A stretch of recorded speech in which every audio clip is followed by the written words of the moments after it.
Welcome to You, Me, Empathy. Thank you for listening. We would like to remind you that this podcast is for informational and entertainment purposes only, and is not a substitute for medical advice, diagnosis, or treatment. Known as just a silly boy with a feely heart. Please consider supporting the show. Check us out on Patreon or simply leave a review on iTunes. Here's your host and creator of the show, Known Wells. Greetings, feely humans. Welcome to You, Me, Empathy. You are a feely human. What does that mean? It means you are vulnerable. You don't shy away from vulnerability. You talk about your mental health. You look inward. You are brave in your inward looking. You love your emotions. Your sensitivity is a strength. You destigmatize mental illness. You talk about it openly because you're courageous and you are a feely human. That's what a feely human is. And today on the show, I have a feely human named Brynn Woodley on the show. Brynn and I talk about how we humans deal with change, growing up, quote unquote, too sensitive, feeling like we don't belong or fit in, the inner child work Brynn is doing in EMDR therapy, and the deep-seated trauma of domestic violence. The trigger warning today is sexual assault, disordered eating, and suicidal ideation are mentioned in this episode. Brynn experienced a great deal of trauma in her marriage, and I'm just so grateful that she was courageous enough and brave enough to come on to You, Me, Empathy and talk about it, and talk about how she has she's starting to find her voice again, and it's such a beautiful thing, and I'm really proud of my friend Brynn, and I think you'll love it, and I hope you enjoy this episode. Before we get to the episode, though, I'd just like to read a new iTunes review. This actually iTunes review is from Lucy, at Collyburl, Colllyburl on Instagram. Lucy is from Australia, and I was looking for new iTunes reviews the other day, and I was like, I don't see any new ones from my U.S. listeners, and Lucy was kind enough to nudge me. He's like, hey, I wrote a review, and I was like, oh, you're from Australia. I need to look at a different iTunes, which is makes sense. So I'm going to read Lucy's wonderful comment here. Lucy says, it's a treasure of a podcast. Quote, I'm really enjoying this podcast. A wonderful listen. Interesting guests and topics around empathy, mental health, and making a difference in this world. Known as a feely human, his authenticity, compassion, and empathy come through the podcast clearly, which I find very moving as well as comforting, like a big hug. It's also helping my own healing to recognize the power of sensitivity, not as a weakness, which I was told my whole life, but a strength that should be treasured. Just like this podcast, a treasure. Smiley face. Well, that is a review from the lovely Lucy. Thank you, Lucy. Those are such kind words, and I'm so grateful that you're seeing that your sensitivity is not weak. It is beautiful. It is strong. It's amazing. It allows you to see different perspectives and connect with others, and just see how it can be this tool for looking and learning about yourself. And I'm so grateful that you found that. And I'm grateful that you're a listener. I really appreciate you. And thanks for writing that lovely review. And to you listeners, if you'd like your review read here on the podcast, please leave a review in Apple Podcasts or Google, and let me know when you do as well. That'd be great. And I would love that, and I would love you forever. Okay, so today, as I mentioned, I'm chatting with my friend Brynn Woodley about domestic violence and finding your voice again.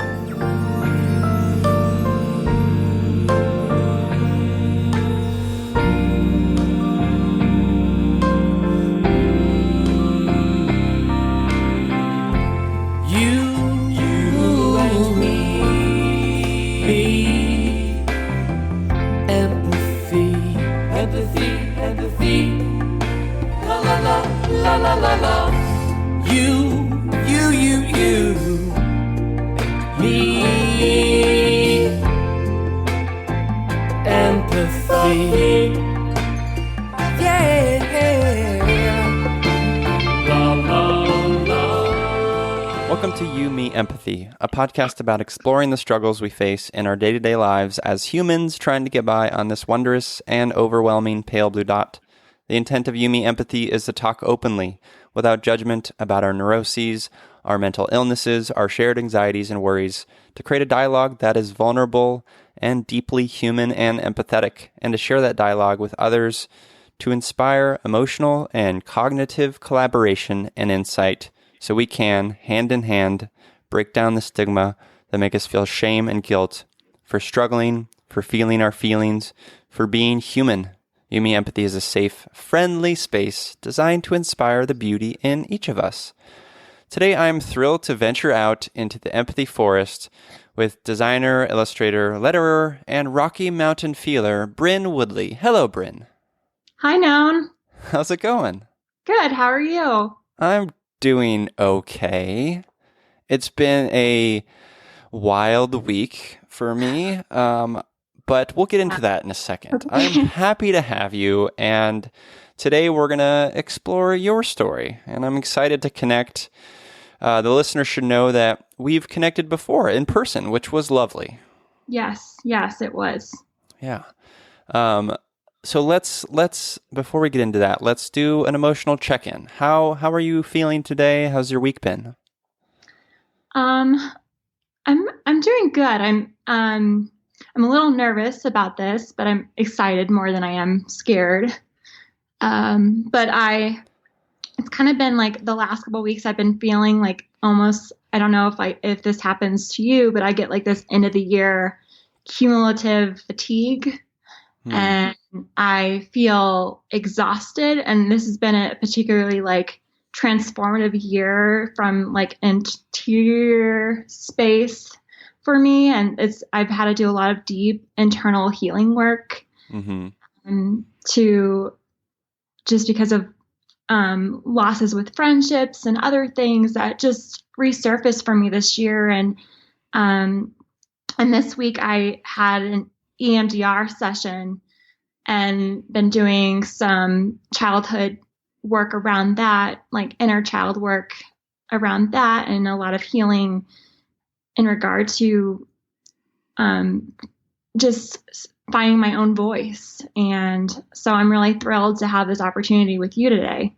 Oh, that's great. And I'm so, yeah, I mean, we'll get into it, but yeah, you've had a big year and with a lot of change and a lot of change coming.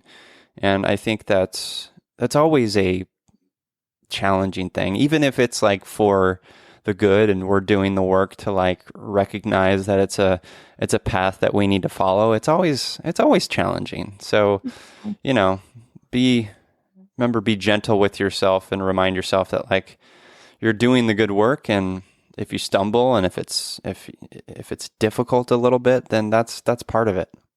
Right. This whole human experience thing is challenging at times. Yeah, that's you hit the nail on the head with that, because the human experience is simultaneously wondrous and horrifying. Yeah. It's humbling for sure. Yeah. Everyone, unless they're, I think, unconscious or lying to themselves, is humbled at some point in their journey, just by life. It changes everybody. So yeah, I thought you said tumbling, but I think it's both tumbling and humbling. Yes, because we're tumbling on this pale blue dot. We are.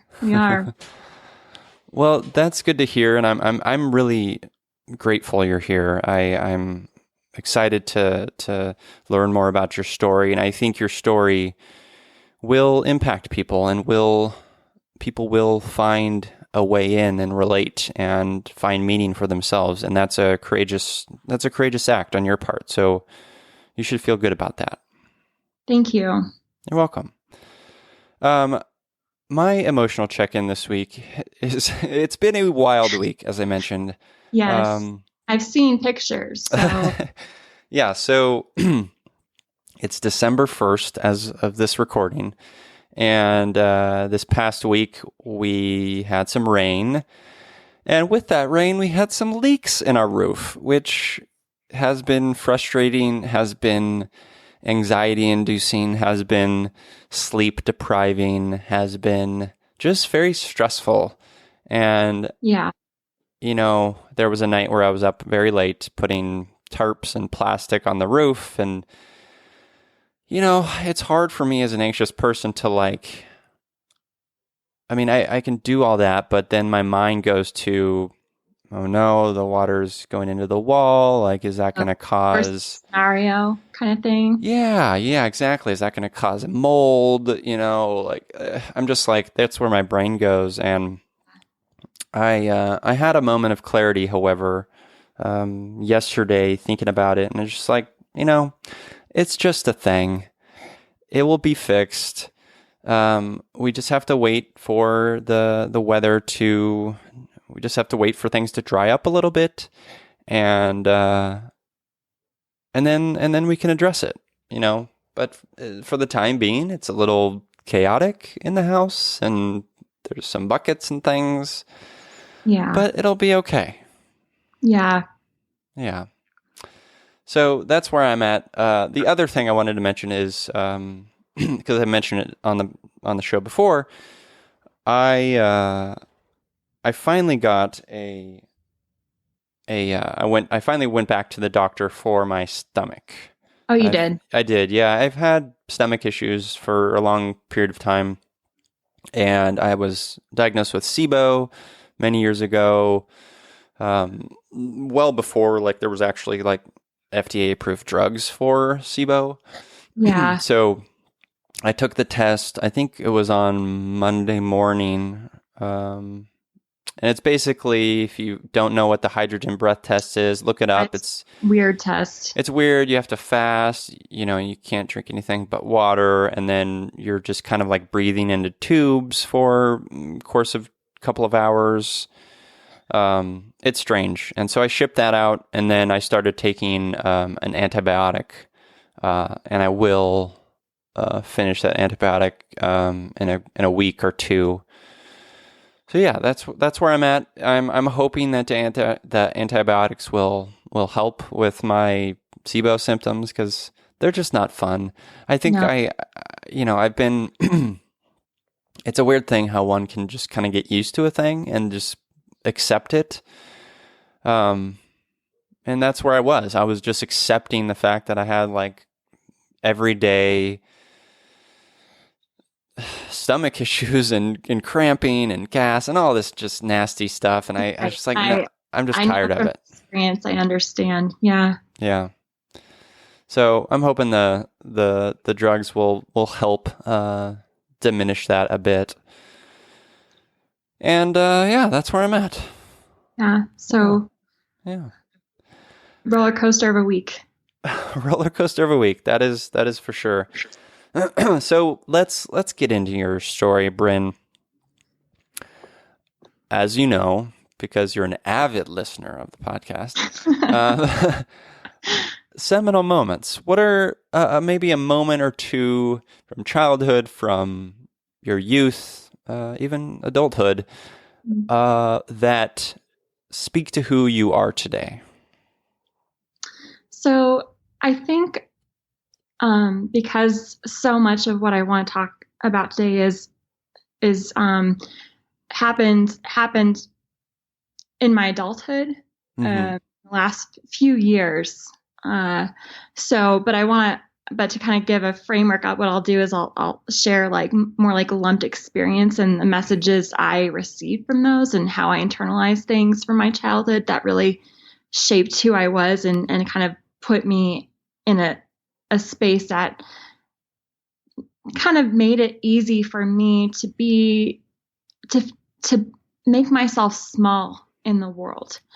And so I think I'll just start. I was like I've always been a very, very sensitive, deeply feeling person.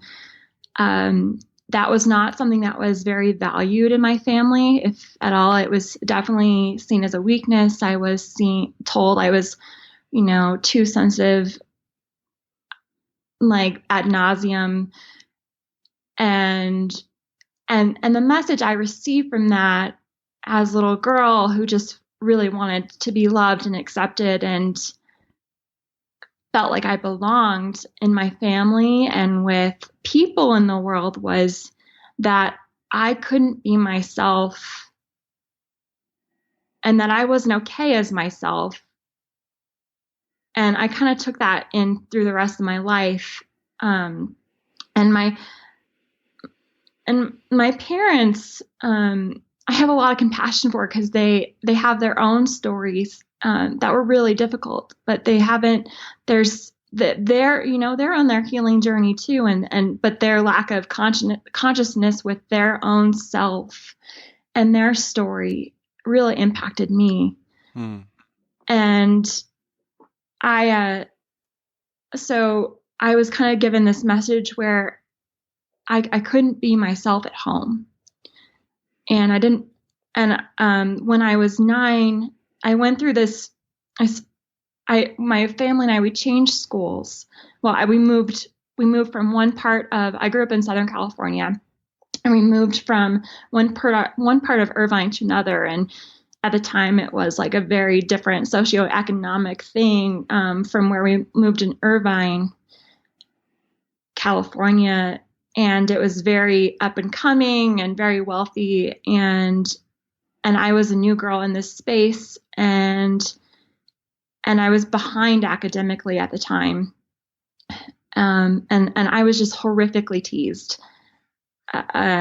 things thrown at me, called names, like where I remember going to the nurse's office, being covered in Sunny Delight, which is, things like that. And I it got so bad, I would hide in the bushes at recess because I was afraid of the other kids. And then that would make me tease more. And so I ended up just hanging out with the teachers and helping them during lunch and recess because I didn't want to hang out with my peers. Yeah. And while this was going on, I remember one day, because I knew the principal fairly well because I was always faking a fever to go into the nurse's office at the elementary school, and I know I had psychosomatic symptoms looking back, I had really bad stomach aches and things like that, just being around my peers. And but I remember driving home with my mom and trying to explain to her how bad it was. That it wasn't it wasn't a small thing. It was this went on for years, but when I told her this, I was still 9 and it had just started, but it was really bad, where it was every single day, minute by minute, kind of lack of safety at school. And I tried to tell my mom, try to talk to my mom about it. And all she said, and we were driving home, she didn't even turn back or stop the car really or hesitate. She just said, "Kids are mean," and kept on driving. And I think at that moment, what I internalized in myself was that I can't even share my feelings with my family.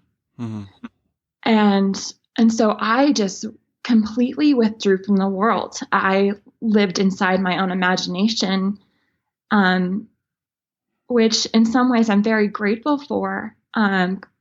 My own level of imagination and creativity is part of what makes me who I am. I'm very proud of it. And it's enabled me to survive some really horrific things in my life. That ability to, I think, believe and hope when it doesn't seem plausible, as something that I don't exactly know where it comes from, but I feel like just because I spent so much time within myself, I have a deep inner reservoir of strength. Because that's where I lived for so long. Yeah, you And built a tremendous resilience because you had to. yeah. And, but I think from that day, I felt like I didn't belong at school and I didn't belong in my family. And so I just didn't feel like I fit anywhere. Mm. And I'm also the oldest of three girls. And my parents are both the youngest children in their family. And so I think they had this expectation of what an oldest child should be that was placed upon me. And so I had a lot of pressure from my parents, more so than than my sisters, to be a good sister, to be an example. And so there was this intense pressure put on me as a kid to live up to the expectations my parents had of me, and their dreams for me. So I felt like I couldn't be myself. Right. And so I learned, but I also like I'm a deep feeler, and I think, I'm an empath, and as empaths, I think we do this very often where we become so good at reading other people and their feelings and their emotions that we forget ourselves and put them as priority. And what happened to me is over time, I never really learned how to take care of me, take care of my heart. And really, and self-care was like this novel concept. I wasn't modeled for me. I didn't know. And in many ways, I nurtured my parents. Because have feelings and to express them was not okay in my family at that moment in time when I was a kid. It just wasn't okay to be emotive, to have feelings meant you were emotional. When you were feeling, emotions, I deeply relate to all of this because I sort of had a similar experience. When you were growing up and you were feeling emotional, what inwardly did you recognize that you needed to stuff that down? Or did that sort of recognition come later? I began this started when I was 9, and I developed extreme social anxiety. And and I was put on antidepressants, and I went into counseling by age 11. I think in part because my parents knew something was wrong, and they did not know how to be there for me because of their own limitations regarding emotions, and my emotions scared them. Just because they didn't know, they had shut that part of themselves down for a really long time. They did not know how to go there for me and be there with me in that space. So I started binging food as a kid, really, really young, 11 or 12. And then my mom and I would encourage us to go on family diets. So I went on the Atkins diet really early as a kid, which to this day, I cannot eat bacon because it still grosses me out from all the bacon I ate while I was on the Atkins diet.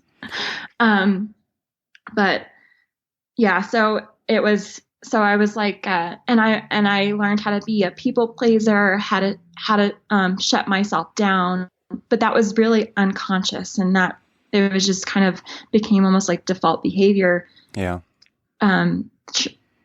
like hearing my voice. And I've always, like I told you when we first went on, that like I love to sing and I love to dance. I'm not like ever going to be a Broadway star, but there was some part of me that was very, I don't know, like Joe March from Little Women, who loved to put on plays as a kid and loved like entertaining. And I got really insecure as I was told I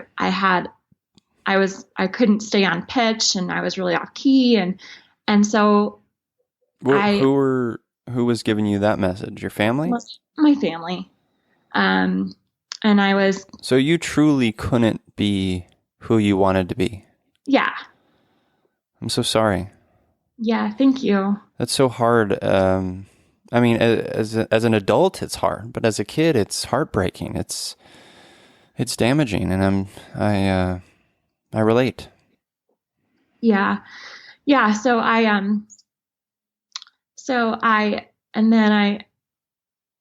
started cross country my senior year of high school, and I lost a bunch of weight doing that. I felt really good. But then I started to spin the other way, where I started to over exercise. Mm-hmm. And then when I went my freshman year of college, I became anorexic.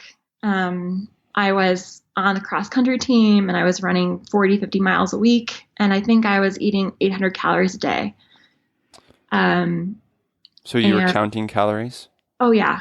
I lived off protein bars. Mm-hmm. Mm-hmm. Yeah. I remember that. Yeah. And running cross country. So that was healthy. And how did it feel to you during that period? Was it, because sometimes I struggle with like looking back at that period of time for me in my sort of anorexic worst, and it was such a blur, kind of, like I don't know how I got through it. Like, do you look back at that time? I mean, I guess I should say, how do you look back at that 18-year-old, 19-year-old you? Mm. I think, because I've been doing a lot of this inner child work lately, which has really been helpful in helping me frame a lot of these experiences. But I think what was happening to me, and I think a lot of, for me, this is what the eating disorder was manifestation of. It was all these negative voices of who I should be in the world. And that kind of, that intense pressure. And yet when you have an eating disorder, you are not present in your body. You have like this you're very disconnected from you don't inhabit your body. You're very much up in your head. And there's this complete disconnect between what's going on in your body and what's going on in your mind. And so I just remember it being a really dark period of time. This is also the period of time when I met my ex-husband. So this is, I met my ex-husband when I was the most ill, and he came alongside me, and I think he had a white knight complex and really, and made me believe he would save me, and that he did save me. Yeah. And I was put into an outpatient clinic.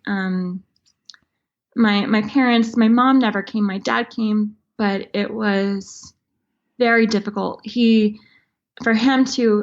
For both my parents to acknowledge any sort of weakness, any sort of vulnerability is really difficult for them. It just, it puts them completely out of their element. And so that's when I find that they project their stuff on me the most, is when I'm like really vulnerable and I need nurturing. And that's when they just can't go there. What'd they project on you? That for me to be in that space, to have an eating disorder, meant I was weak, that I was stupid, things like that. Messages regarding mental health in general, where, you know, and this was like the message I received as a child, but it's been reiterated throughout my lifetime. You know, if you're sad, no one will like you, which is just complete bullshit. Ugh, And yeah, it's ugly. yeah. And so, so I was in this really ill place, trying to be all these things for everybody else. I didn't know how to be present for myself. And that's when I met my ex-husband. I want to talk about the marriage, but I'm curious about, how did your parents reconcile the, you know, you clearly being physically ill and impacted by your anorexia and your eating disorder? Did you guys have conversations about your diminishing weight? You know, did they make comments? They like would make positive comments, like, you look really good. My parents, like, plugged me into personal training. And my personal trainer put me on a really strict diet. So all the things you did not need. Yeah.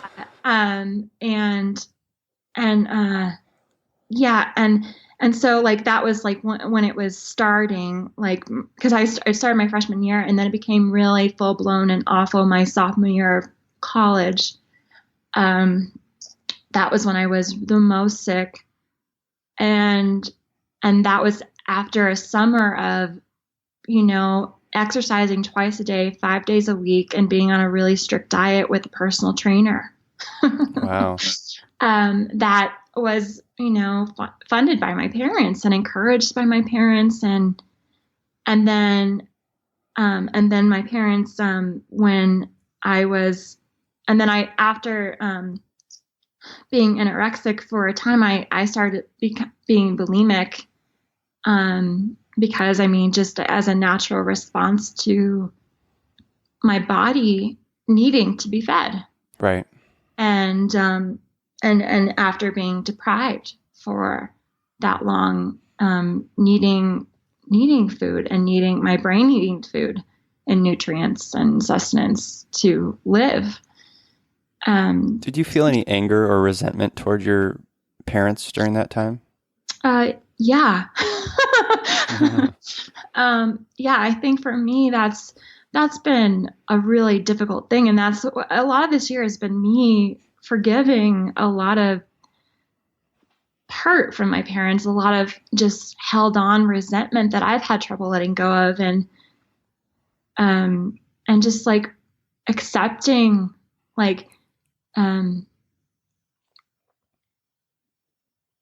the work that they haven't been able to do on themselves, and as where they are not about me. But, you know, as a kid, you don't have that insight.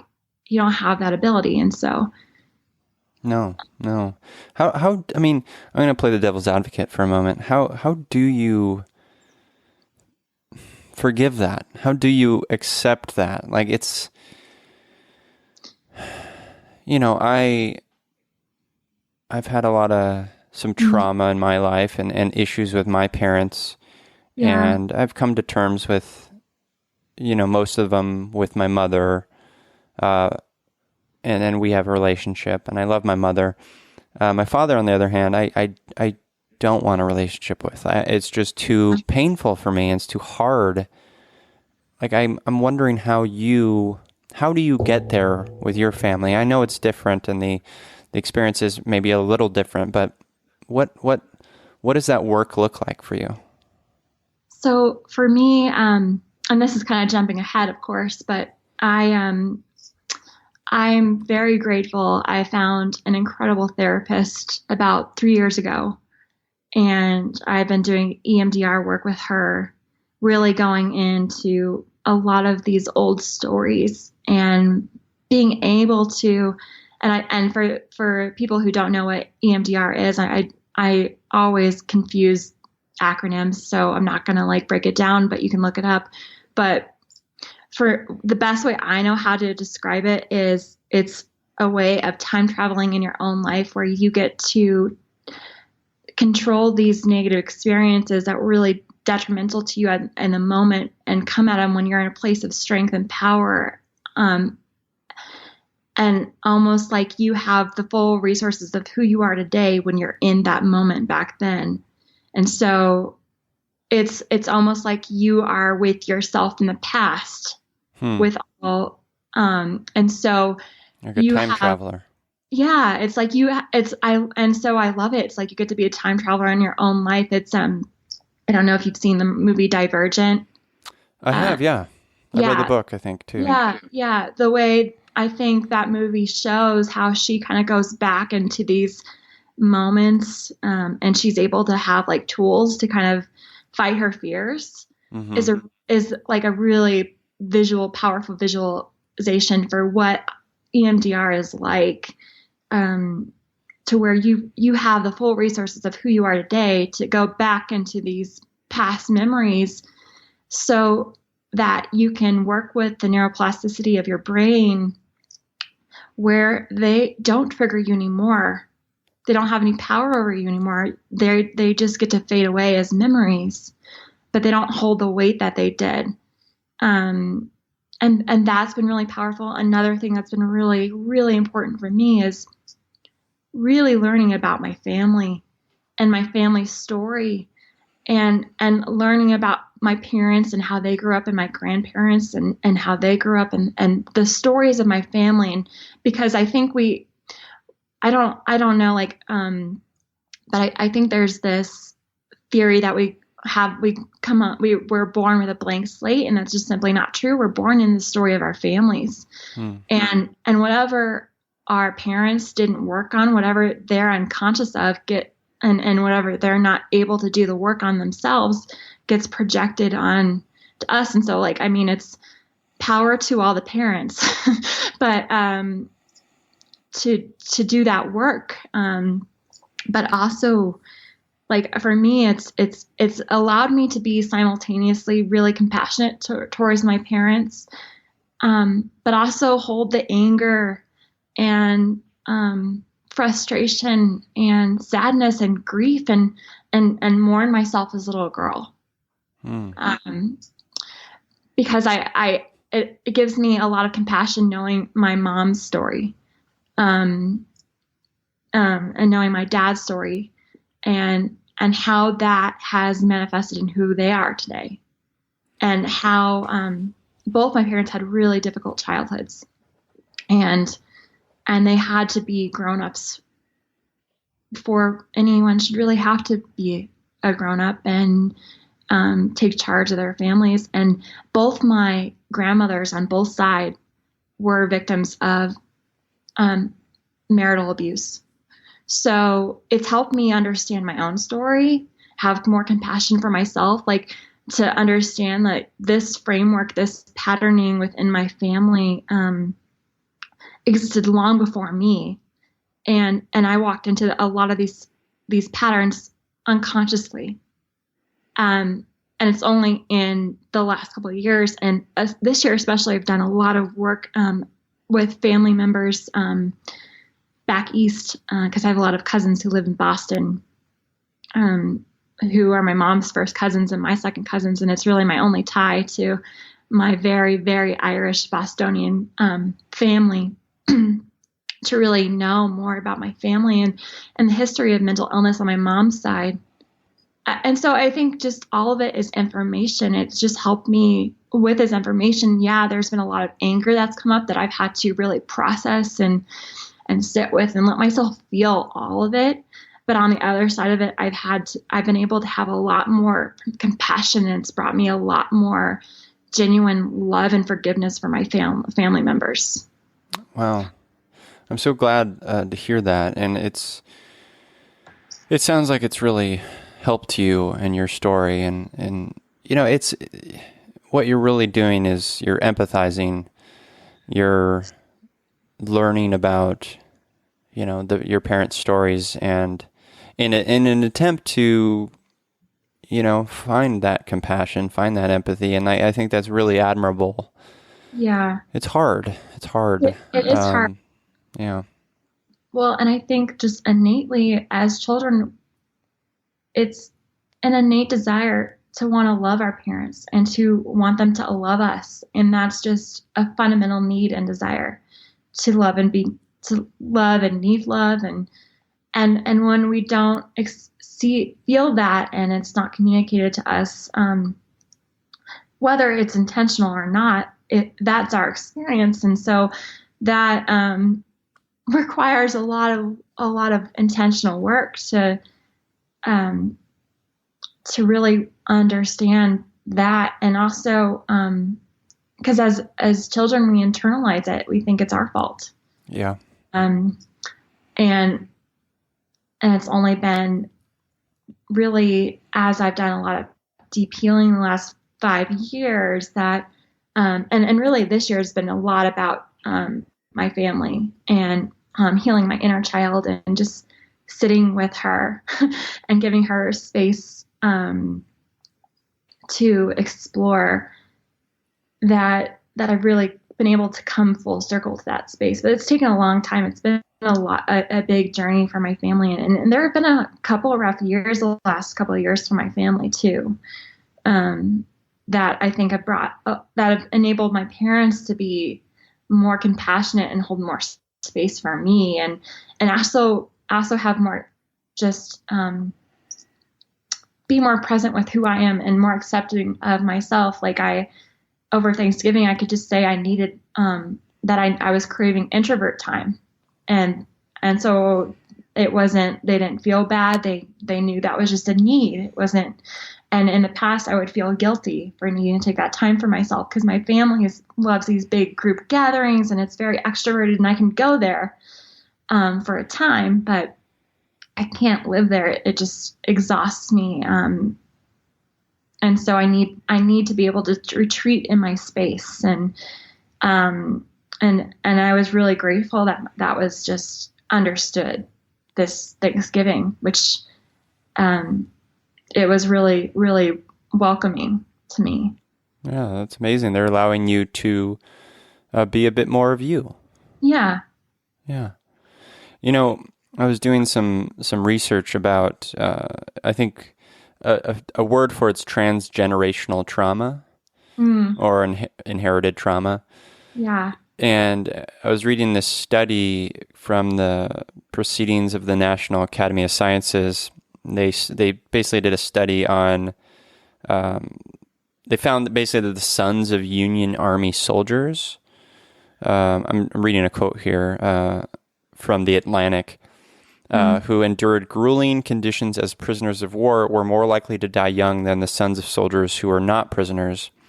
This is despite the fact that the sons were born after the war, so they couldn't have experienced its horrors personally. In other words, it seemed like the stresses of war were getting passed down between generations. It's just so fascinating. And I'm really overwhelmed by what you're saying about the work you're doing and understanding your parents' journeys. I think that's truly a brave effort and maybe a call to action for the listeners to say, like, hey, if you, and a call to action for me, certainly, if you have struggles with your parents, if you have maybe some of the things that Brynn is describing, it could be an opportunity for you to find a little compassion in a sort of fact-finding mission, you know? And I think that's just really amazing that you've been able to do that, Brynn. Thanks. I just want to interject to that point real quick. That doesn't mean that I don't respect my own need for space. Absolutely. And that, because learning all this stuff, I mean, it's for you. It's information so that you can do your work and so that you can move through your own trauma, childhood trauma. It's not force anybody else. I mean, but if they see you doing that work and you're in a space where it is safe to spend time with them for them to see that, then awesome. But a lot of times that's not the case. A lot of times us doing our work, being on our journey, and being committed to ourselves and loving ourselves enough to know that we don't want to hold on to that anger and bitterness to be who we really are meant to be in the world. Yeah, I no, totally well said. And the implication for me wasn't to say that we all have to get there. I think we all have, as you said, Brynn, we all have our own journeys, and I think they're all valid, and we have to discover what's best for us emotionally. You know, I know for me personally, what's best for me right now is to not have a relationship with my father. Yeah. And I that's a safe, healthy boundary for me. Yeah. You know, it's not to say that will always be the case, but for now, I know for myself, you know, because I have done that work, and I've done the inner work to realize that, and I've, you know, gone to therapy and talked about it hours and hours, hundreds of hours. I know that's the space I need to be now. So yeah, I think that is an important point to say, like, just because Brynn has found this sort of opening for herself doesn't mean, you know, it's your path is going to be different. And you know? And this is also years. This is my whole life's work. Yeah, like, totally. Like, this is me very intentionally, like, saying yes to this very, very difficult inner process. Right, like, it's not like an overnight thing. It's still happening. There are days where I am very much in resentment and anger, and then there are days where I can completely sit in forgiveness. It's like it fluctuates, just because we're human, and being human is difficult and hard and complex. And yeah, no, for sure. Let's go back a little bit. When you were at, you know, when you met your ex-husband, and you know, he was the knight in shining armor, what did that feel like initially? Did it feel good? Did you feel comfort, or were you just, I guess the question is, what did that feel like? I think I had spent so long feeling rejection and having that feel normal, that having this man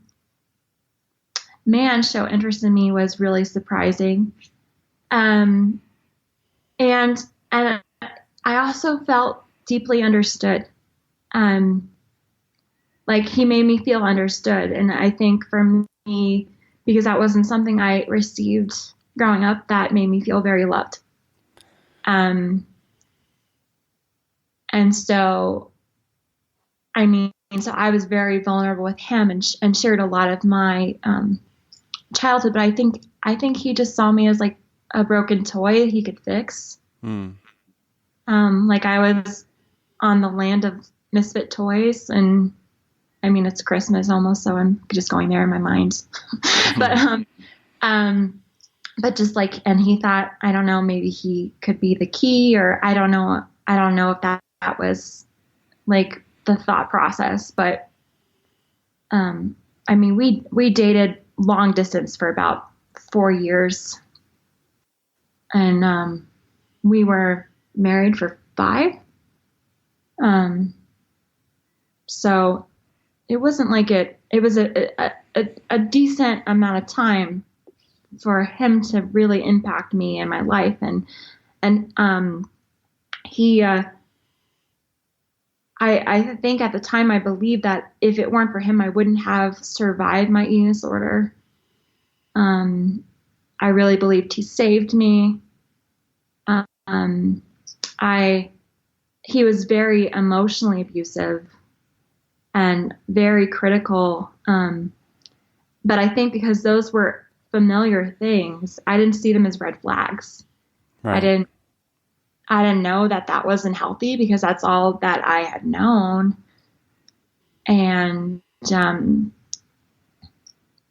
so, and there were definite times, like, where, I mean, like, I almost broke up with him because he scared me. And he was very possessive. What would he do? What would he do that would scare you? So, I mean, we had a long distance relationship because he had basically we met at ironically a Christian college, and then he transferred to pursue aeronautical science to become a pilot, and so, but like I would, I had a life. I wasn't glued to my phone. Although if you ask friends, I'm sure now they would argue otherwise. But I thought at the time, like it was a healthy ratio, because the times when I wasn't glued to my phone, he would accuse me of like not cheating, but just that he just didn't like it when I would spend time with other people, even though he was away. And so when you say glued to your phone, you mean in conversation with him? Yeah, but I mean, like, we talked on the phone for hours, like every single day. Like, it was not healthy. Right. What would you talk about? I don't even remember. Honestly, like, were you guys intimate during that period of time? Did you meet up or? We were, but it was still like we were also like being in this very overly rigid, religious I see. Yeah. construct. And so we were intimate, but not fully intimate. And so like, it was very, it was like as far as you can go without having sex, full on intercourse. Gotcha. And so it was that very jarring. He definitely pressured me to be sexually more physical than I felt ready to be. And so it was just like a lot of these things. And then when he moved away, I want to say like within 6 months, like he was really, I think, really dealing with severe depression. Mm-hmm. And he, and I fell asleep. I am not a night person, never have been, but I fell asleep talking to him on the phone one night. And he was really angry that I, like, almost like, how dare I fall asleep on the phone while he's like away and depressed. I don't know. But I Did woke he up. talk about his depression with you? Like his mom had depression, but it was like, but she believed, and this was the fundamental belief that, of mental illness, with my ex-husband and his family. Like she had depression, but then when she was saved as a Christian, God took away her depression and she no longer needed medication. And so that's scary. So, so that was the mentality for him around mental illness, that, that's not legitimate, basically. And so, but I woke up the next morning after I fell asleep on the phone with him, and I woke up and there were 160 missed calls. Wow. So he was clearly very controlling and insecure. Yeah, very insecure. And so this was like within the first year we were dating, and I was going to see him at Christmas, and I was planning to break up with him. And I didn't. Spoiler. Did that take a lot of inner talk to try to kind of build yourself up to try to do that? Because I'd imagine you were. Yeah, and he made me feel really guilty. Like, and like, it was a very unhealthy, very codependent relationship. And I think over time, like, he, you know, I didn't see it at the time, but he definitely had a sweet sour cycle. And so like he made me feel so bad about like if I were to leave him while he was like depressed and stuff, when he had been there for me and he constantly brought up the time when I was sick and I was in clinic and how he was there for me. So he used that in like almost like if that was in perpetuity, like ever, that it didn't matter.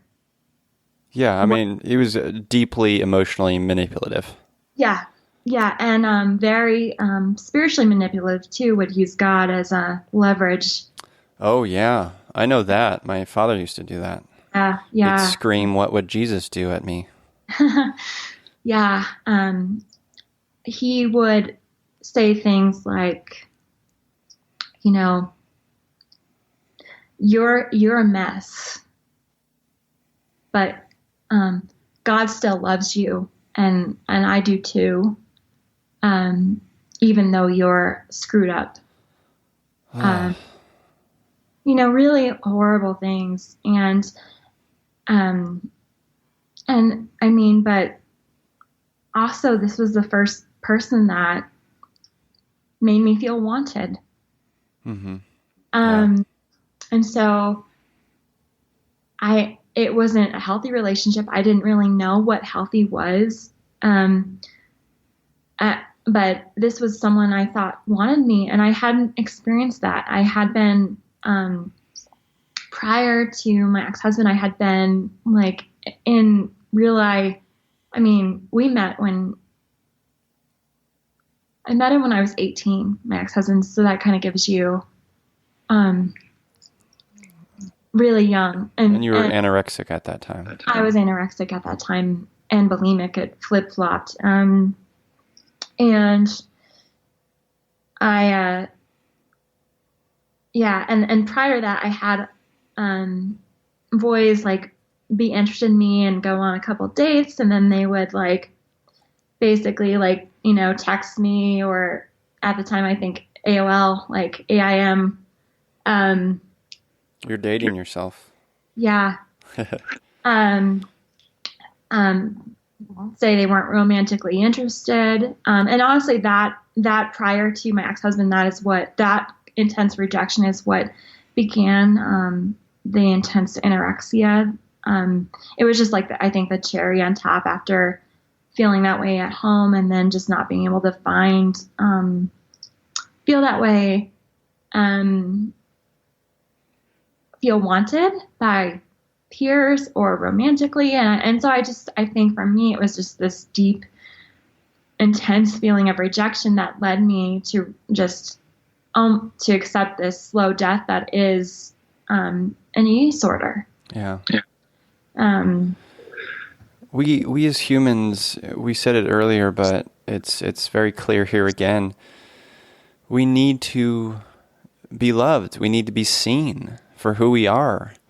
And when we're building relationships that are not built on that, they're not built on our honest selves and our truths, then it leads to this resentment, this anger, this damage, this mental anguish, this illness, this fractured, these fractured relationships that are built on lies. We need to accept and meet people where they are. That's how we can build and grow the relationships that we need to grow. And when we don't have that, it's hard. Yeah, definitely. Yeah, and I mean, as time went on, we dated and got engaged, and and he convinced me to go off antidepressants, to be more acceptable to God. Oh, that just breaks my heart. I'm so And- sorry. Yeah, and I got into a fight with my therapist over at the time, and so we parted ways. What was the and- fight about? Me going off antidepressants, and I also at the time I wanted to go teach English in China for a summer, and she didn't believe I was healthy enough to do it, and she told me I shouldn't go, and so we got into a big fight about that. And How did you explain to her why you needed to go off the antidepressants? I honestly don't even remember. I'm sure at the time I believed that because at the time, and just to kind of, wow, it's just so stunning to me. But at the time I wanted to be a missionary. And I didn't think that, and I really wanted to be a missionary in Asia. And I didn't see how I could do that and be on antidepressants. and so I felt like, and I was so manipulated too and brainwashed that I really felt like that was what God wanted me to do. And yeah, and so I think I was just in that headspace, and she was trying to tell me how emotionally abusive my ex-husband was, and she even used that phrase, and I had never heard her use it, but she was very explicit at this point because she was very worried about me. Yeah. And she told me, so she said he was emotionally abusive. He had written me a letter that was very, very manipulative, very emotionally abusive.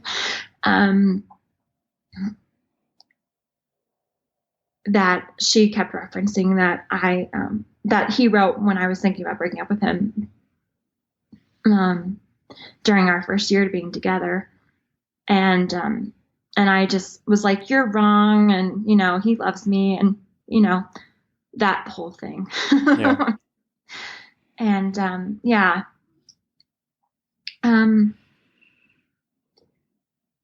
Yeah. And we fast forward. So we got married, January 2009. So it was right when the economy went to shit. And I, at the time, had a bachelor's in English and secondary ed, and he had just finished his degree in aeronautical science, but he couldn't find jobs anywhere. And I don't really know, but it just seemed like he couldn't find work. And so I ended up working almost full time for my dad, and going back to school, because at the time I had just discovered that I wanted to be a graphic designer. And we almost broke up over that point too, because he had this idea of me moving down to school with him in Texas and teaching there while I worked at Starbucks or something. And I just didn't see that going well. But you stayed. You were able to stay and not do that. Yeah. So I mean, because he really wanted a short engagement. He only wanted like a 6-month engagement. He really wanted a quick thing. And I said, I'm going back to school. And I told him we had plans I forget what the date was, but so we postponed our wedding so I could do school. And we got into a big fight over it. Like our engagement photos, we were fighting because I just told him before I wanted to go back to school. Where did that come from? The sort of courage to say, I'm going back to school, buddy. I think honestly, I didn't think he wanted to marry me. And, cause we at this point, we had been dating for almost 4 years. And he said he was going to ask me, but he said it would be on his time and when it was right. And then when he finally asked me, I'm like, oh, okay, you do want to marry me. Okay, well, I'm going to be real about what I really want to do. Um, and I think because too, it's like, oh, you promised to marry me, so I can be finally honest about what I really want to do with my life. And that sounds really horrible, but I wasn't in a space where it had ever been safe for me to speak my truth. And that had been developing for a while. I was on the art and literary magazine at my college at the time, and I was the editor.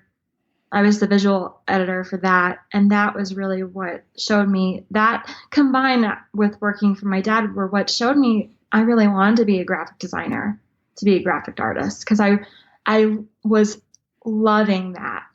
But student teaching was making me miserable. So it was something that I hadn't quite shared with him yet, because it wasn't something I really knew how to share. And so I think I was very clear and very firm about it at the time, which I'm so grateful for past myself, because I honestly don't know. Yeah, that must have been scary. Yeah, because I'm grateful to have work that I love, to be passionate about, to have a passion. I'm grateful that I was strong enough to pursue it when I had support from my family. My parents paid. I'm very grateful. They paid for all my education. And so that wasn't a concern for me, thankfully. But I had their support to go back to school. That's good. Yeah. And can you talk to me a little bit about how the whole, I guess, the marriage, and then the dissolve of the marriage? Yeah. So my ex-husband, he started sexually assaulting me 4 months in after we were married. And I told him, like, the first time, that basically what he had done was pretty much rape. But over time he kept doing it. And then May I interrupt real quick? Yeah. I know I'm being vague. No. You be whatever, you be what you are. But I will say that when you said pretty much rape, I would just call it rape. Yeah. The only difference early on in the marriage is when I said stop, he wouldn't follow through. He would stop, not right away, but he would stop. Mm-hmm. Before the marriage finally dissolved, he stopped doing that. And so, like, and it took him 3 years to get work. He began, and so after 3 years, he landed a job for a airline up in Alaska, and so he was on a 2 week on, 2 week off schedule. And so Were you relieved by that?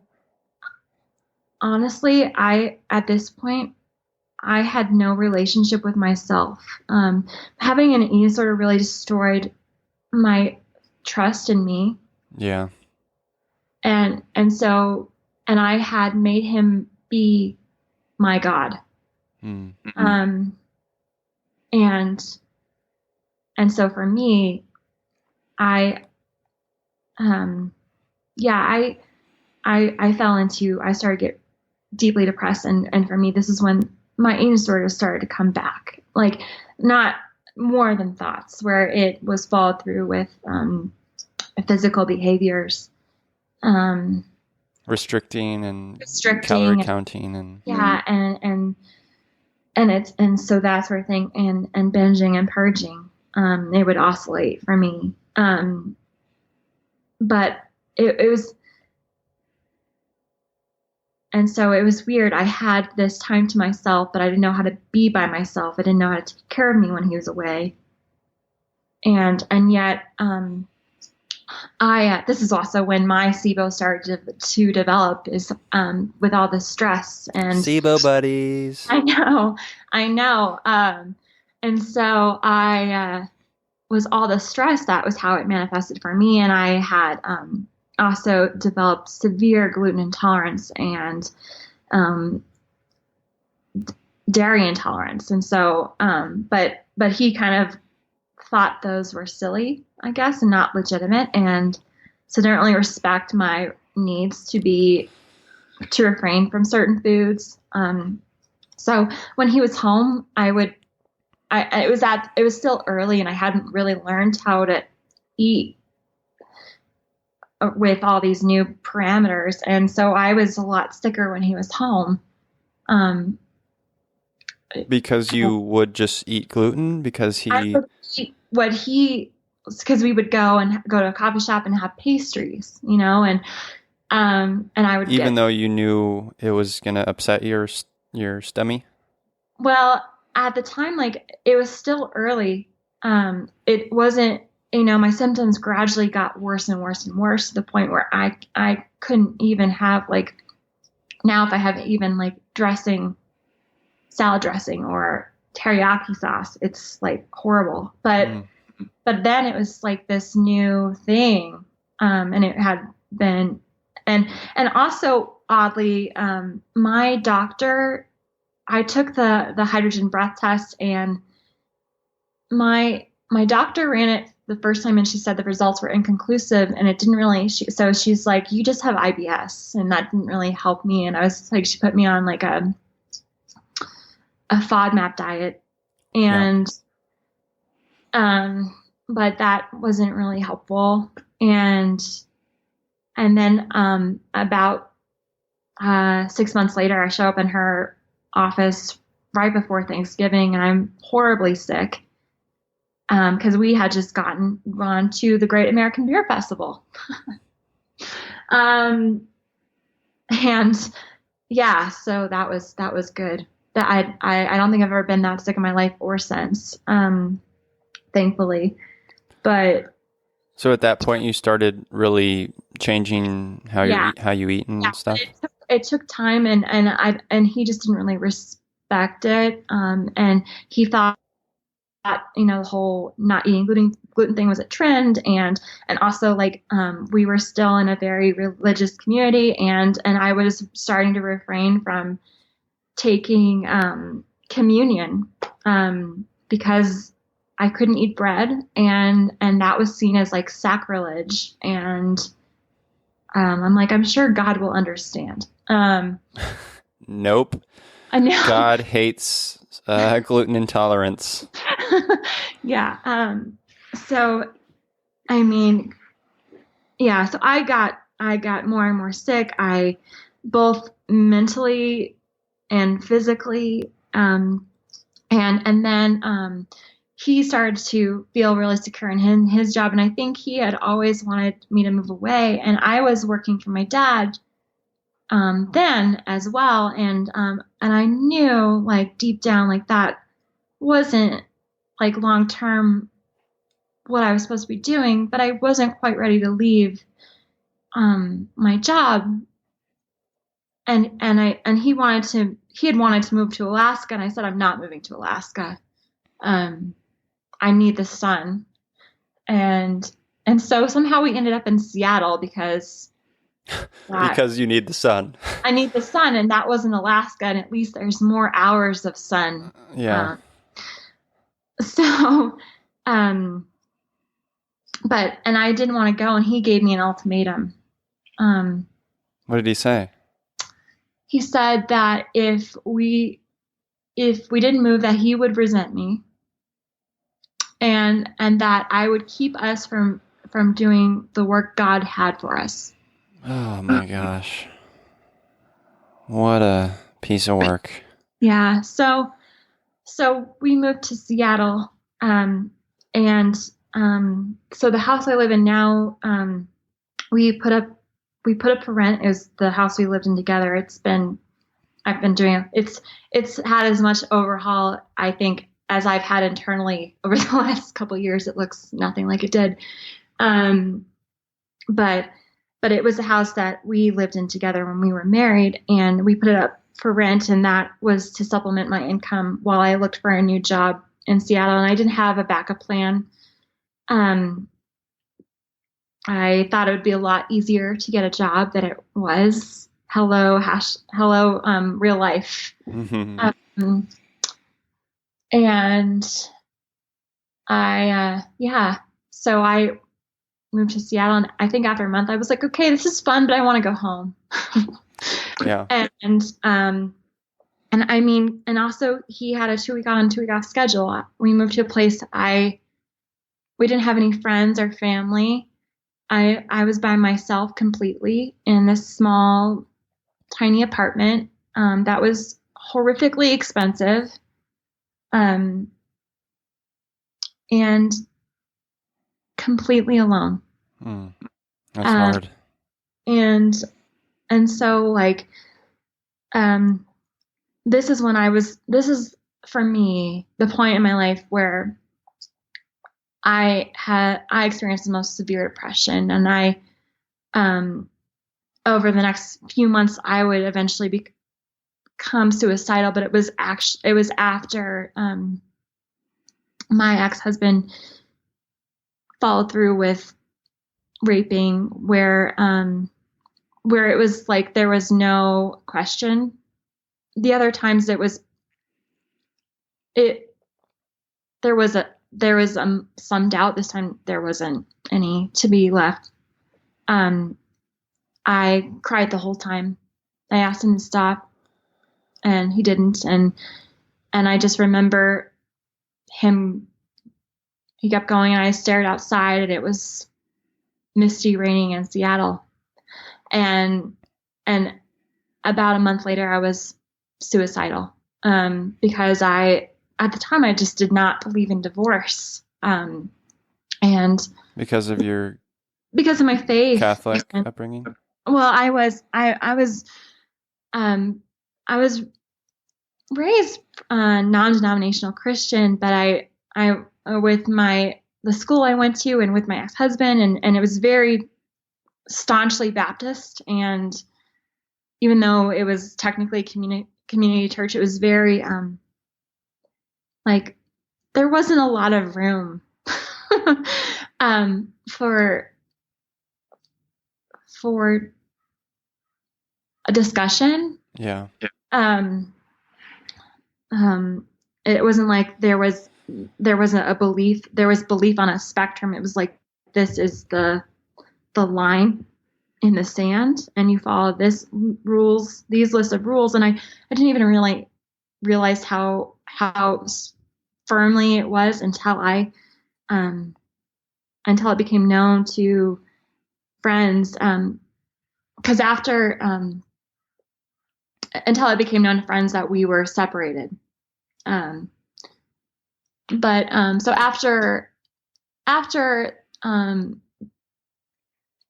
he like full on raped me, and it was summer, and so now summers are always difficult for me because it's the only period of my life that I really don't remember well. I'm like, I have a memory of like an elephant, but I have no idea like when exactly that happened in the summer. It happened sometime between 4th of July and I think whatever is at the end of summer, if it's Labor Day or Memorial Day, I can never remember. But whatever is at the beginning of September, it happened sometime in that frame. And so like in summer, I experienced the most PTSD symptoms. Yeah. Did you ever, I mean, you described being, first of all, horrifying, and I'm so sorry you had to go through that. Hearing your story, it's so sad to say, but it seemed like a I hate to use the word logical, but it's like a logical conclusion to where this would end up, with this really emotionally manipulative, awful human being. And I just, my heart breaks for you. Yeah. I'm wondering, Thank you. after the rape, where did you go? Is it still, you can't remember, or did you talk to your therapist about it? Did you talk to anyone about it? Have a therapist. I had one really, really good friend who I didn't tell. She didn't know what was really going on between my ex-husband and I, but she knew I was depressed, and she knew I was severely depressed. And like, we're still friends today. Like, we still talk on the phone every once in a while, whenever we can. Cause I mean, she became my sister while I was there. But I didn't really tell her the depth of what was going on. I really couldn't even admit to myself I couldn't even say the word rape for a year or so after. Yeah, that's common.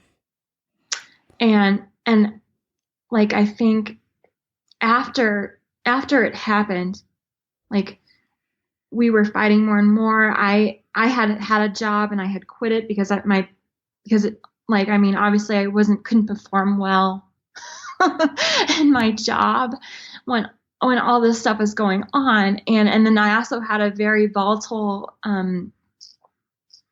boss. And so it was like coming at me at all sides. And so I was trying to build a freelance graphic design business while all this was going on.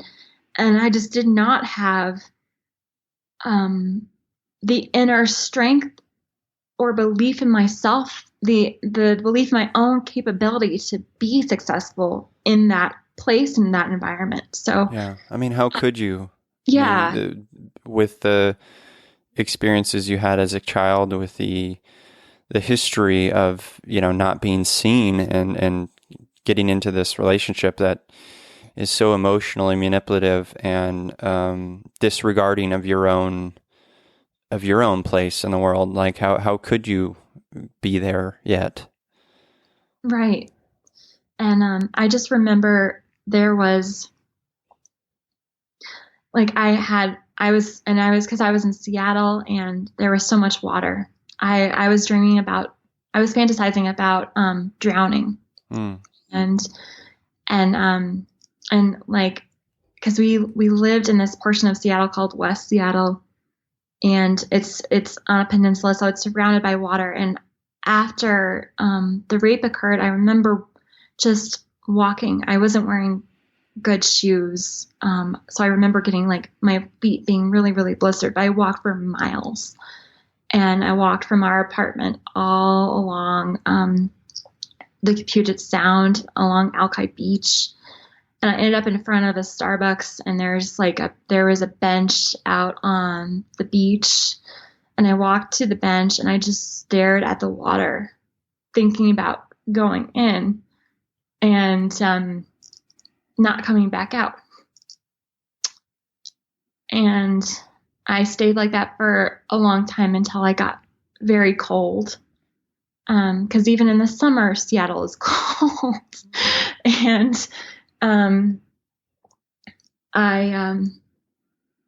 And I went into the Starbucks, and then I called my ex-husband because I had nowhere to go, and I had no one else to call. And at this time, I started the girl who had replaced my position at my dad's business, he's an architect, and so he has an architectural firm, and that's where I currently work. He had hired somebody, and they had quit, and they had hired a new person, and they wanted me to come and train. And I was in between jobs, and I had been freelancing, but obviously not successfully. So they offered me a chance to come back home, see my family, and make some money while I was training this new person. And that sounded perfect for me. And it would land while my ex-husband was away on his 2 weeks for work. So it seemed like really great timing. Did it feel like this is my chance to get away? Not at the time. That's not what I was thinking. I left thinking I was coming back. But yeah, so I left, and was so nice to be home with my family, and to be back in a job where I felt capable and I knew what I was doing, and while I was training this girl, and I was happy, and that was really threatening to my ex-husband. Of course. I think he sensed he was losing control over me, and so he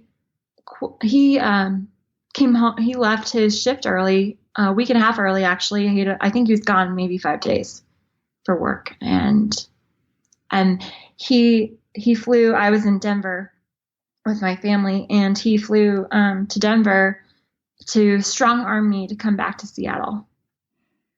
What did he say? He asked me point blank if I was thinking about leaving him, and I said yes, I was. And then he said, "There's no biblical reason for you to divorce me." What did you say to that? I didn't know what to say, because I still was in this space where I didn't know how to acknowledge what had happened to me. Yeah. And I didn't really have language for it yet, any of my experience. And so I didn't know how to respond to that. But he never said, "I love you. What can I do?" He never said he loved me after. He only said that in court when, there was an audience.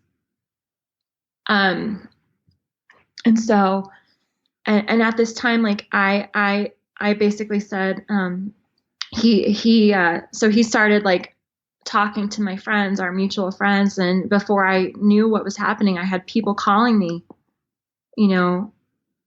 about how, if I divorce my ex-husband, no one will believe my Christian testimony.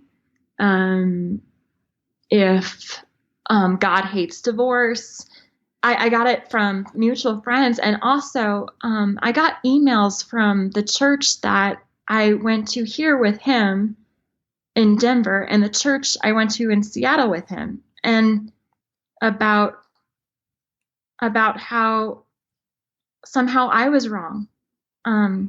Wow.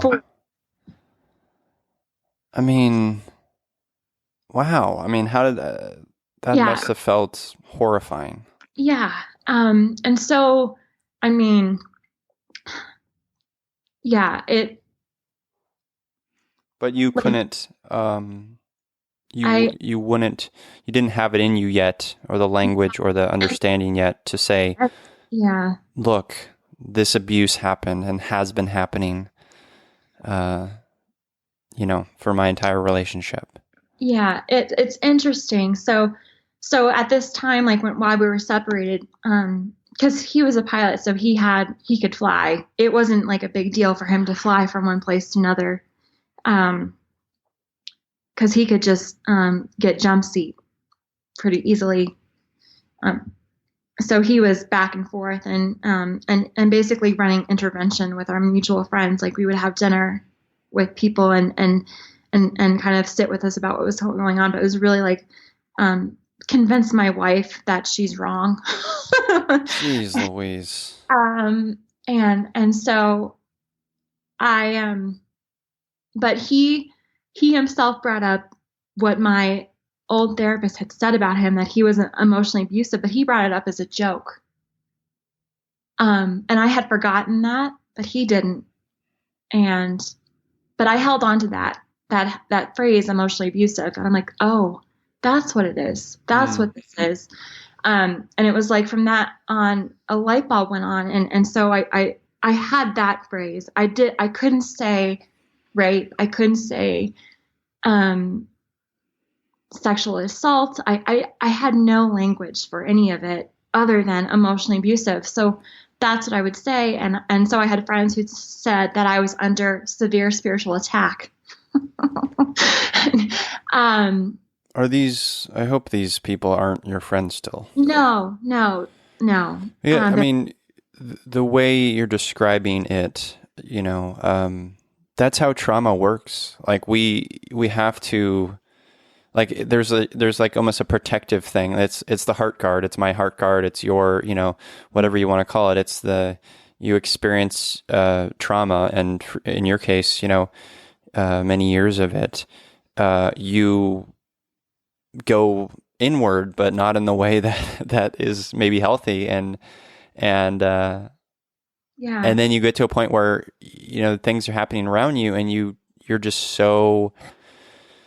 you're like a ball of concrete. You can't recognize anything. It's like you have to. It takes years, and it takes tons of work to be able to move out of that. Yeah, and it took years for me to not feel guilty about leaving. Yeah. It took years for me to not feel that way. So can you tell me about the leaving part and the Yeah. Yeah. So after I went home for that trip just to visit my family and to train this new girl, I got gossip coming back to me because he had mutual friends with my dad because they had played ice hockey together here in Denver, and my dad had heard in like the locker room the guys gossiping about me, saying that I was forcing my ex-husband to move back to Denver, which wasn't true, and that whole thing, and so after I had received that piece of information, I'm like, I'm not going back. And so I had a return flight that I canceled. And I stayed, and my parents, I just moved in with my parents, and and basically I at this point in time, like I wasn't even anorexic intentionally. The weight just fell off of me. I couldn't eat. I couldn't sleep. About 3 months, about a month and a half after I went back with my mom to Seattle and a friend of hers to pack up items from the apartment, and like I had a panic attack in the plane when we landed, because I just never thought I would be able to leave Seattle alive. And so, but anyway, we got my stuff, and so my family basically came alongside me and made it financially feasible for me to leave this horrific situation. And I had a job that made me feel good and successful. The gal who was hired very briefly did not do very well at that job. Like, it was a lot more demanding than she had anticipated. And so I ended up just taking her job, and then I was later promoted. And so we got officially divorced in July of 2014. I lived with my parents for about a year and a half before I moved back into the house that I had lived with my ex-husband. But I had like a lot of what I had saved what didn't go to all the lawyers. Because he had also wanted, because my dad has done really well. He felt he could get into their finances legally through the whole divorce, and so What? yeah, he had wanted, when you added everything up, he had wanted $500,000. Holy shit. What a piece of shit. Yeah, from me, and he didn't get that, but he did get enough money for me to still be in debt, because I ended up having to pay his lawyer and mine. How is that fair? How does that work? I don't know. I think it's because I own this house, Ugh. and I had assets, and he had student loans, and I didn't. And I gave him, it was allowed to me to pay him a monthly sum. I paid him $1,000 for 10 months, and I was paying, so for about a year and a half, 2 years, half of my income was going to him and his lawyer. Oh my God. Brynn, what a, I mean, Yeah. that's horrifying. That's terrible. I'm Yeah. sorry. Yeah, so I mean, so that's kind of what leaving was, and I mean, I just like having to completely like rebuild myself as a human being over the last 5 years, like brick by brick, really, and I think really learning how to use my learning my voice for the first time in some ways, and learning how to exercise it and trust my own intuition for the first time after all this, the leaving and the divorce. And I mean, he got remarried pretty quickly. I want to say a year and a half later, he was remarried. Oh, that's not surprising to me. Oh, no. And yeah, so Brynn, you know what, your story is very heartbreaking, and I'm deeply sorry that you had to experience that. But I'm so grateful that you found these last 5 years your voice again through EMDR, through therapy, through the inner child work. Like it's what needs to happen in these times of trauma, and it's difficult, but you're doing the work, and it's a beautiful thing. Can you tell me and the listeners about like some of the positive gleanings you've discovered in this healing journey? Yeah, I think for me, actually, I had like this huge moment early November. I had invited a lot of, because this year it's like I'm kind of starting over friends wise too, because I lost a lot of friends at the beginning of the year. But I had invited people over, and pretty much everyone canceled like within the last like 30 minutes prior. And I had like made like a big dinner, and I had made cake, and that's my nightmare. As someone, I relate to that. Being an introvert, being someone who has social anxiety, that is my nightmare. I'm sorry. Yeah. So I had everyone except for one person canceled. My friend Saul was the only one who showed up. He showed up late, and by the time he came up, like I was like sitting on my couch reading and drinking wine and crying. It was not good.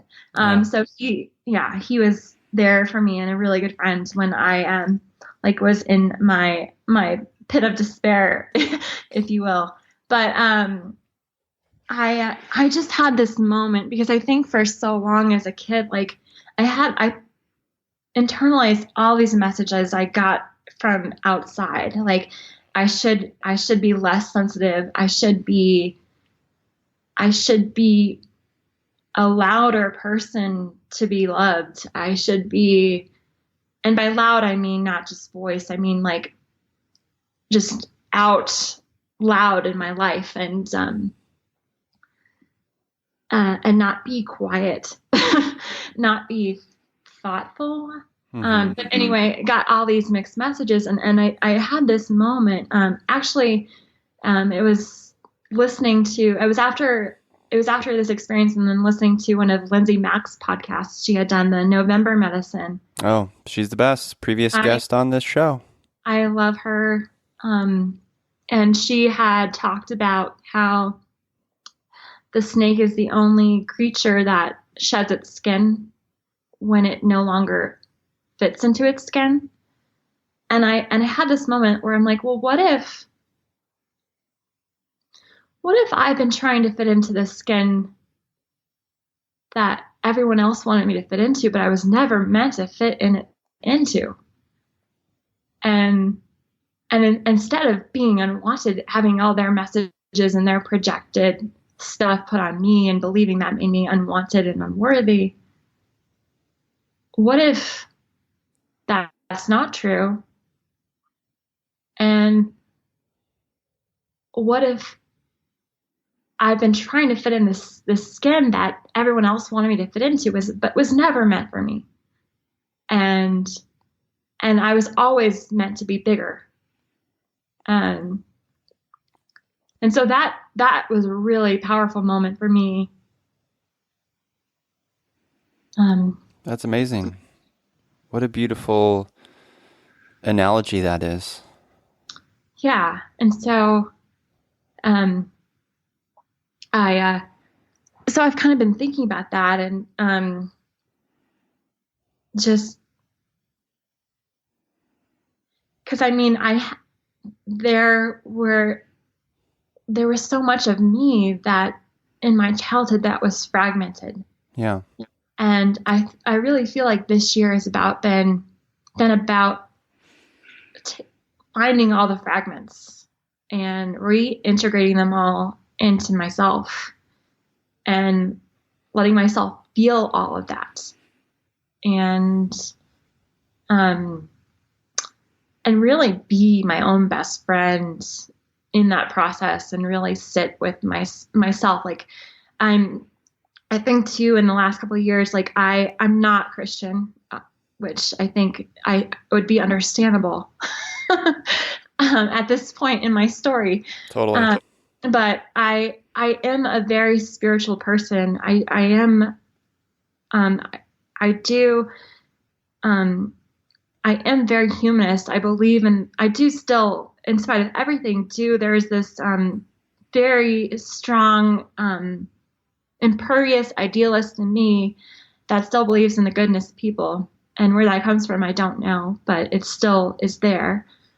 And I've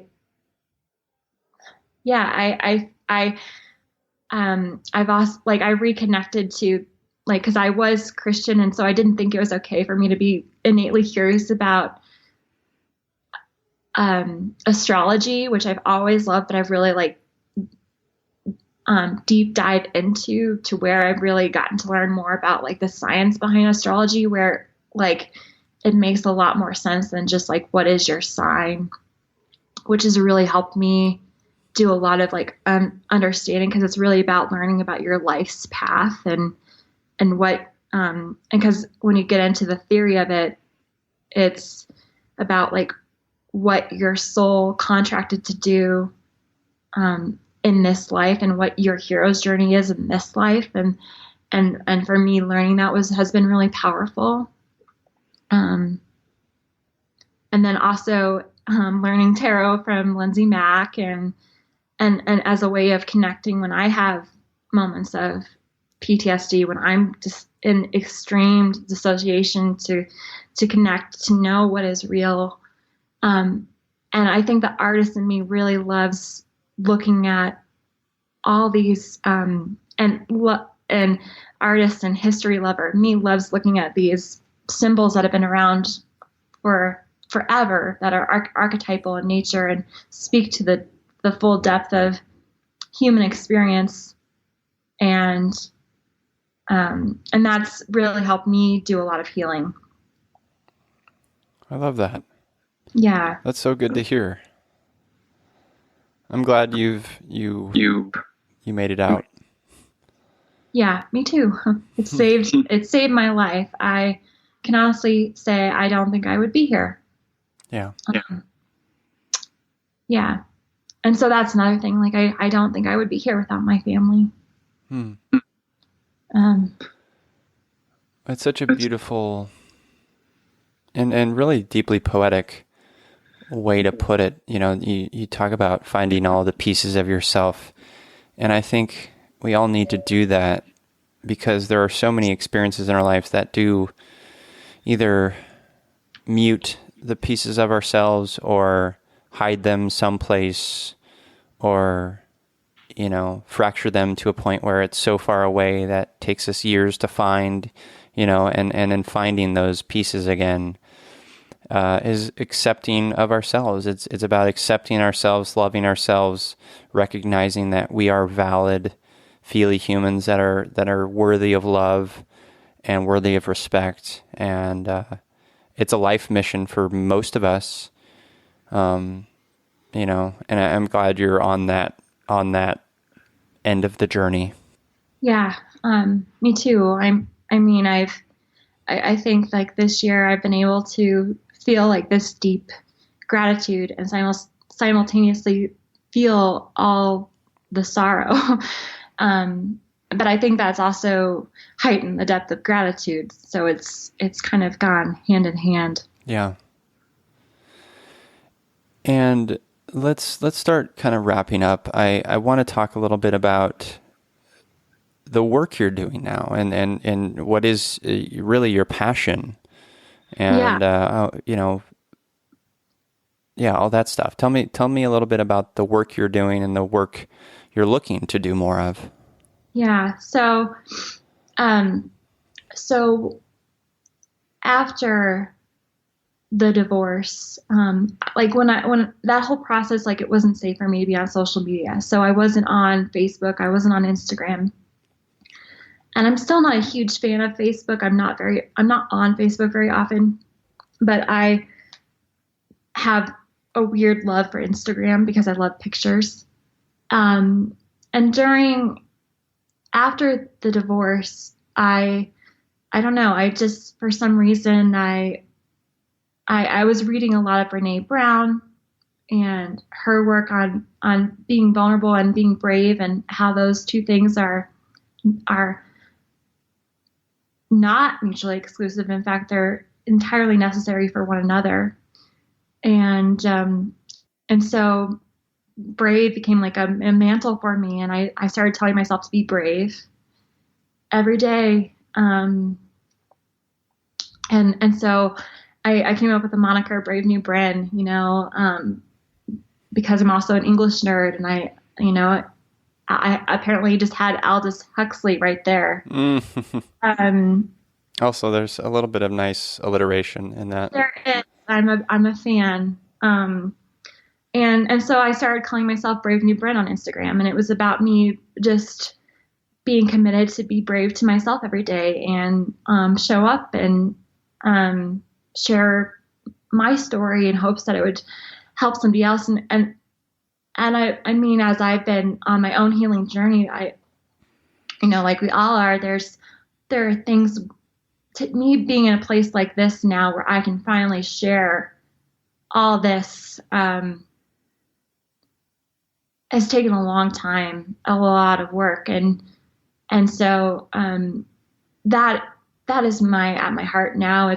I feel like I have a responsibility to my story to share it, because of what I went through, in hopes that other people wouldn't have to go through it, or they would at least know that they're not alone in that experience, because it's such an isolating, I think divorce on any level is isolating.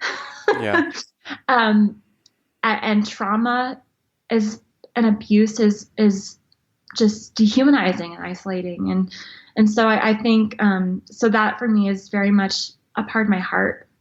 And this year I started, a side hustle called Brave Brynn Studio.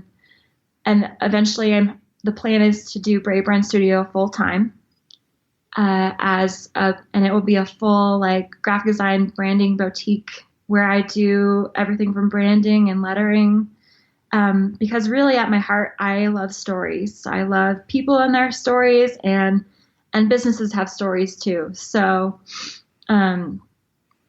the challenge of how to verbalize someone's story, whether personal or professional, in words, and how to illustrate that, is a really exciting challenge for me, and just makes me, I love that whole thing. And then Brave New Brynn will eventually become a blog where I intentionally share a lot more of my story, resources for people, and where I really share a lot more of my healing journey, things that have really helped me, and I don't know, maybe articles and interviews with people. But that's kind of the vague what I see happening so far for next year, I'm hoping. So That's amazing. And I love the symbiosis of your healing journey and you finding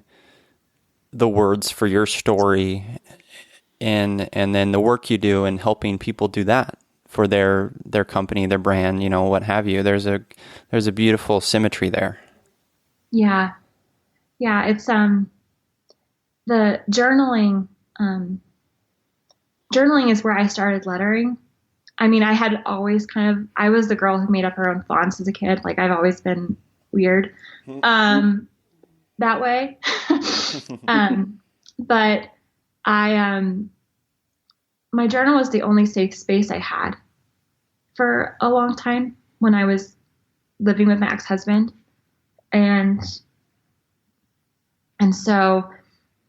that was where I started journaling. Like, I would just, that was where I started lettering, like a song lyric would hit me.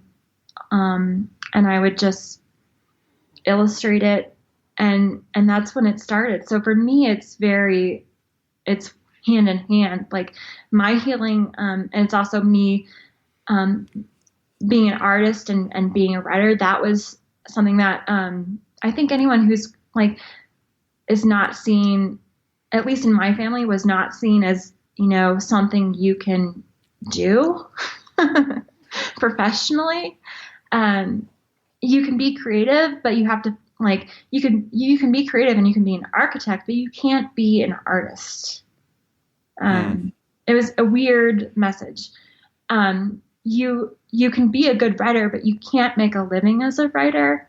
Like, that's irresponsible. People don't make money. That's not practical. Yeah, all those messages. And so for me, that's also part of my inner child work and why the artist is coming out in me now. It's because that's who I've always been. It's just been suppressed for years. And because there's been a lot of shame around me not being able to be who I wanted to be in the world. And me doing a lot of healing work has brought more of that out in me. And also the healing has enabled me to have a lot more confidence to be able to explore, and be curious and do all the things, make mistakes and try again and things I couldn't have done before. So yeah, that's amazing. I love to hear that. Let's talk about, and we'll plug your Instagram and your website in a moment here. But we always wrap up the show talking about empathy heroes. So these are people in our lives, or even characters from books or historical figures. Someone who's just a good example of someone who's embraces empathy with their whole heart.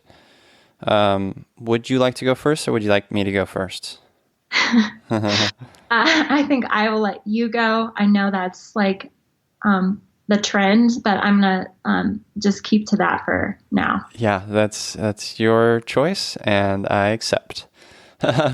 My empathy hero this week is my neighbor Ron, and I don't know if I've used Ron before as an empathy hero. I don't remember, but he was particularly helpful this week in helping me put some of those tarps and plastic up on the roof. And, he was the one that originally repaired that side of the roof, redid it before we even bought the house. And so maybe he's feeling a little sort of bad about that, but he's still a very, if sometimes odd and sometimes a little inappropriate. He's still he's got a big heart, and he's a really sweet guy, and I like Ron a lot, and I'm grateful that I am a neighbor to him, because he's very helpful, and he's fun to be around as well. So Ron is my empathy hero this week. How about you, Brynn? So I've already mentioned Lindsay Mack, who I have a girl crush on and who I think is amazing. And I've already mentioned Brene Brown, and I know she's been mentioned a few times. But I'm going to mention two people who've been really just amazing to me this year. And they're incredible artists here in the Denver community too. So the first person I want to acknowledge is Adam Vickerell, who's an incredible designer and letterer himself, who I reached out to early on this year. He didn't know me from anybody, and he told me, without knowing who I was, that I was an artist and to kind of go for it. And the phrase that I'm an artist, no one had said that to me in years, and he helped me remember who I was. So I am very grateful to Adam. And then also this year I met my friend Becca Reitz, who is another amazing designer and illustrator here in Denver. And her work is incredible. And she's just been an amazing friend to me. Just not only do I feel inspired every time I meet with her, but she's just completely opened up her world to me and introduced me to all her friends. And so we're talking about getting a studio space together next year. So she's just been just amazing to me. So I'm really grateful for Becca. And she's just been like a soul sister for me. So I'm really thankful. Lovely. That's good to have people who recognize you for who you are and support you too. We need the support. Yeah. Totally. That's good to hear. Okay, let's where can people connect with you on Instagram and plug your website and all that stuff? So people can find me on Instagram at Brave New Brynn. I'm also at Brave Brynn Studio, and Brynn is spelled Brynn for those who are not Welsh or Irish or Celtic by any means. And my website is bravebrynnstudio.com. It's under construction, but I'm hoping that will soon not be the case, but hopefully sooner rather than later. Awesome. Well, listeners, those links will be in the show notes. So go check out Brynn, give her a follow. She's very talented, and you should follow her because she's also a good feely human. Okay, Brynn, well, thank you for being a guest on You Me Empathy, and I'm really just proud of you. I'm proud of you for sharing your story. I'm proud of you for the work you've done, and I'm just grateful to know you. Thanks, Noam. Thank you for this and for making this space. It's really amazing. I love you for this and for just, it's been incredible to be witness to this. So thank you. Oh, you're very welcome. And to you listeners, I'm here, you're here. We're here together on this wayward, overwhelming, awe-inspiring pale blue dot. We have each other. It's You Me Empathy.